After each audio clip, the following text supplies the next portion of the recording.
મિત્રો હવે રસોડું ચલાવવું એ લોઢાના ચણા ચાવવા જેવું કામ થઈ ગયું છે. પેટ્રોલ અને ડીઝલના ભાવ શું વધ્યા એની સીધી કાતર હવે ઘરના બજેટ પર વાગી છે. ઈંધણના ભાવ આસમાને પહોંચતા જ ટ્રાન્સપોર્ટેશનનો ખર્ચ વધી ગયો છે અને એની સીધી અસર ક્યાં પડી? તો રાજ્યના નાના મોટા સ્થાનિક શાકભાજી માર્કેટમાં.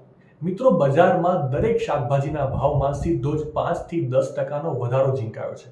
જે શાકભાજી પહેલા સસ્તા મળતા હતા, આજે એ લેતા પહેલા પણ 10 વાર વિચાર કરવો પડે છે.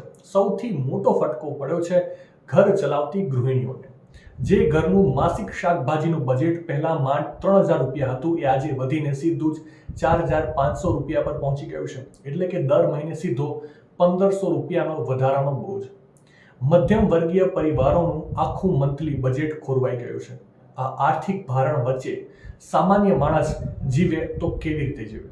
કમાણી એની એ જ છે, પરંતુ ખર્ચ બમણો થઈ રહ્યો છે. રાજ્યની જનતા અત્યારે ભારે ચિંતામાં છે. તમારું શું કહેવું છે? તમારા ઘરમાં શાકભાજીનું બજેટ કેટલું વધ્યું છે?